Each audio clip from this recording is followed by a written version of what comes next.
ലോക്സഭാ തെരഞ്ഞെടുപ്പിന് ശേഷം വിവിധ റിപ്പോർട്ടുകളും കണക്കുകളും പുറത്തുവരുമ്പോൾ ഒരുപാട് മണ്ഡലങ്ങളിലെ സ്ഥിതിഗതികൾ മാറി മറയുന്നത് കാണാം. ചില കോട്ടകൾ തകർക്കപ്പെടാൻ സാധ്യതയുണ്ടെന്ന കണക്കുകൾ പുറത്തുവരുന്നുണ്ട്.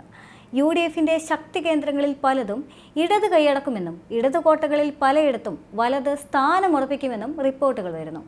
ഇതിനെല്ലാം പുറമെ ലോക്പോൾ സർവേയും BJP വിലയിരുത്തലുകളും പുറത്തുവരുമ്പോൾ കേരളത്തിൽ BJPക്ക് വലിയ വിജയപ്രതീക്ഷയും പറയുന്നുണ്ട്.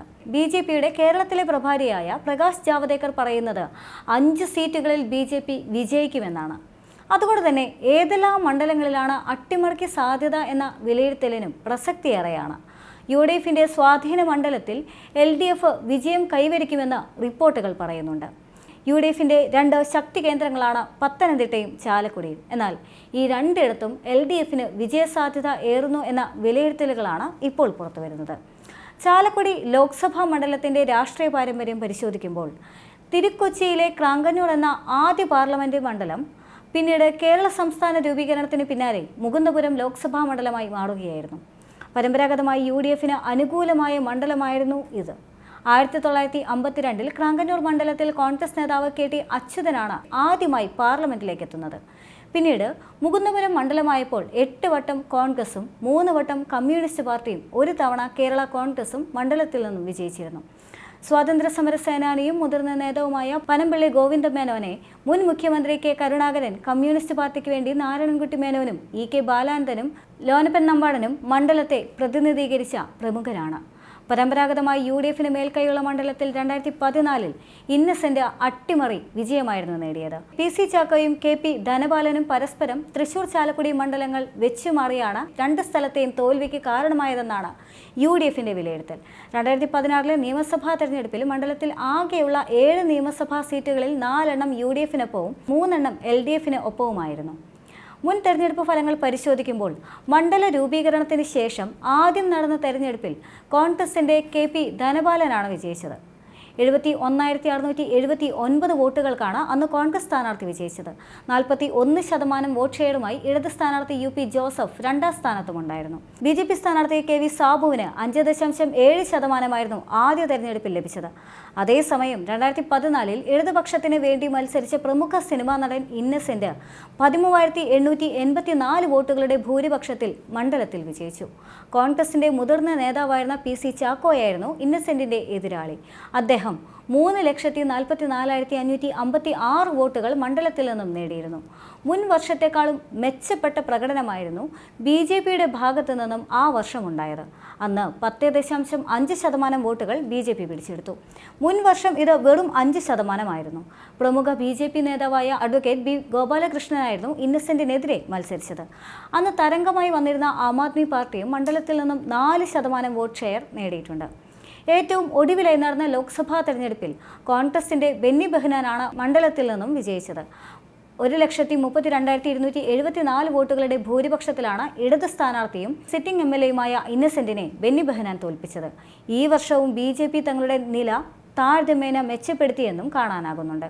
1,54,159 വോട്ടുകളാണ് മുതിർന്ന BJP നേതാവായ AN രാധാകൃഷ്ണൻ നേടിയത്. ഇനി ഇപ്പോഴത്തെ രാഷ്ട്രീയ സാഹചര്യം വിലയിരുത്തുമ്പോൾ അതിൽ കോൺഗ്രസിന് പ്രതികൂലമായി വരാൻ സാധ്യതയുള്ള പ്രധാന ഘടകം എന്ന് പറയുന്നത് ഇടതുപക്ഷ സ്ഥാനാർത്ഥിയുടെ വ്യക്തിപ്രഭാവം തന്നെയാണ്. അദ്ദേഹം മുൻ വിദ്യാഭ്യാസ മന്ത്രി ആയിരുന്നു എന്നതും ചാലക്കുടി മണ്ഡലത്തിൽ അദ്ദേഹത്തിന് ഏറെ സ്വാധീനമുണ്ട് എന്നതും പ്രധാനം തന്നെയാണ്. മാത്രമല്ല ചാലക്കുടിയിൽ സ്വീകാര്യനായ നേതാക്കൾ മത്സരിച്ചപ്പോഴെല്ലാം UDFിൻ്റെ ശക്തി ക്ഷയിച്ച് LDFിന് അനുകൂലമായിട്ടുമുണ്ട്. ചാലക്കുടിയിൽ ഇത്തവണ വോട്ടിംഗ് ശതമാനത്തിൽ വലിയ ഇടിവാണ് രേഖപ്പെടുത്തിയിരിക്കുന്നത്. ചാലക്കുടിയിൽ അന്തിമ കണക്കുകൾ പുറത്തു വരുമ്പോൾ 71.94% പോളിംഗ്. കഴിഞ്ഞ തവണ 80.94% പോളിംഗ്, അതായത് 9% വോട്ടുകളുടെ കുറവാണ് ചാലക്കുടിയിൽ ഇത്തവണ രേഖപ്പെടുത്തിയിരിക്കുന്നത്. 76.86% 76.86% 2014 എങ്കിൽ 73.27% 2009 ഉണ്ടായിരുന്നത്. പോളിംഗ് ശതമാനത്തിന്റെ കാര്യത്തിലുണ്ടായ കുറവ് വിജയത്തെ ഒട്ടും ബാധിക്കില്ലെന്ന പ്രതീക്ഷയിലാണ് യഥാർത്ഥത്തിൽ UDF ക്യാമ്പ്. ഇടത് കോട്ടകളിലും പോളിംഗ് ശതമാനത്തിലുണ്ടായ കുറവ് അവർ എടുത്തു കാണിക്കുന്നുണ്ട്. എന്നാൽ അതേസമയം തന്നെ 2020 സ്വാധീനം ചെലുത്തുമെന്ന് പ്രതീക്ഷിച്ചിരുന്ന ചാലക്കുടി പെരുമ്പാവൂർ, കുന്നത്തുനാട് മണ്ഡലങ്ങളിലെല്ലാം തന്നെ ഉണ്ടായിട്ടുള്ള ഇടിവ് ഇരു മുന്നണികൾക്കും ആശ്വാസം പകരുന്നതാണ്. കഴിഞ്ഞ നിയമസഭാ തെരഞ്ഞെടുപ്പിൽ കുന്നത്തുനാട്ടിൽ വിജയത്തിന് തൊട്ടടുത്ത് വരെ 2020 എത്തിയിരുന്നുവെങ്കിലും ഇടതിന്റെ VC ശ്രീനിജൻ മണ്ഡലം പിടിച്ചെടുക്കുകയായിരുന്നു. അന്നു മുതൽ 2020യും ശ്രീനിജനുമായി കൊമ്പ് കൊടുക്കുന്നുണ്ടെങ്കിലും ഈ ന്യൂജൻ പാർട്ടിയുടെ പ്രധാന ലക്ഷ്യം നിതാന്ത ശത്രുവായ ബെന്നി ബെഹനാൻ ആണെന്നത് പരസ്യമായ രഹസ്യമാണ്. ഇനി നിയമസഭാ മണ്ഡലങ്ങളുടെ പോളിംഗ് ശതമാനം പരിശോധിക്കുമ്പോൾ കയ്പമംഗലത്തേത് 72.03%, ചാലക്കുടിയിലാണെങ്കിൽ 69.03 ആണ്, കൊടുങ്ങല്ലൂരിൽ 70.9%, അങ്കമാലിയിലാണെങ്കിൽ 68.32 ആണ്, കുന്നത്തുനാട് 78.11 എന്നിങ്ങനെയാണ്. ഇത്തവണത്തെ വോട്ടിംഗ് ശതമാനം കഴിഞ്ഞ തവണത്തേക്കാൾ ഏറെ കുറവാണ് എന്ന് മനസ്സിലാക്കാനാകും. ഈ കുറവ് യഥാർത്ഥത്തിൽ ഇടതുപക്ഷത്തിന് അനുകൂലമാകാനാണ് സാധ്യത എന്നുള്ള വിലയിരുത്തലും ഏറെയാണ്. അടുത്തത് പത്തനംതിട്ട ലോക്സഭാ മണ്ഡലമാണ്. പത്തനംതിട്ട ലോക്സഭാ മണ്ഡലത്തിലെ രാഷ്ട്രീയ സാഹചര്യങ്ങൾ വിലയിരുത്തുമ്പോൾ പത്തനംതിട്ട ജില്ലയിലെ 5 നിയമസഭാ മണ്ഡലങ്ങളും കോട്ടയം ജില്ലയിലെ 2 മണ്ഡലവും ചേർന്നതാണ് പത്തനംതിട്ട ലോക്സഭാ മണ്ഡലമെന്ന് മനസ്സിലാക്കാം. മണ്ഡലം രൂപവൽക്കരിച്ച ശേഷം തുടർച്ചയായി 3 തവണയും പത്തനംതിട്ട UDFിനൊപ്പമായിരുന്നു. ഹാട്രിക് വിജയം നേടിയ സിറ്റിംഗ് MP-യായ ആന്റോ ആന്റണി തന്നെയാണ് UDFിന്റെ സ്ഥാനാർത്ഥി. എന്നാൽ ചരിത്രം തിരുത്തണമെന്ന വാശിയിൽ CPM കേന്ദ്ര കമ്മിറ്റി അംഗവും മുൻ ധനമന്ത്രിയുമായ TM തോമസ് ഐസക്കിനെയാണ് ഇപ്പോൾ ഇറക്കിയിരിക്കുന്നത്. PC ജോർജിന്റെ കേരള ജനപക്ഷം സെക്യുലർ BJP-യിൽ ലയിച്ചപ്പോൾ മുതൽ ജോർജിന്റെ സ്ഥാനാർത്ഥിത്വം ചർച്ചകളിൽ നിറഞ്ഞു നിന്നെങ്കിലും അവസാന ഘട്ടത്തിൽ അനിൽ ആന്റണി NDA സ്ഥാനാർത്ഥിയായി. അത് വലിയ നാടകീയ സംഭവം തന്നെയായിരുന്നു. 2019 പത്തനംതിട്ടയിലെ 6 നിയമസഭാ മണ്ഡലങ്ങളിൽ UDFിനും 1 LDFിനുമായിരുന്നു മേൽക്കൈ. എന്നാൽ 2021 നിയമസഭാ തെരഞ്ഞെടുപ്പിൽ 7 മണ്ഡലങ്ങളിലും ഇടതു പാളയത്തിലായി എന്നുള്ളതും ശ്രദ്ധേയമാണ്.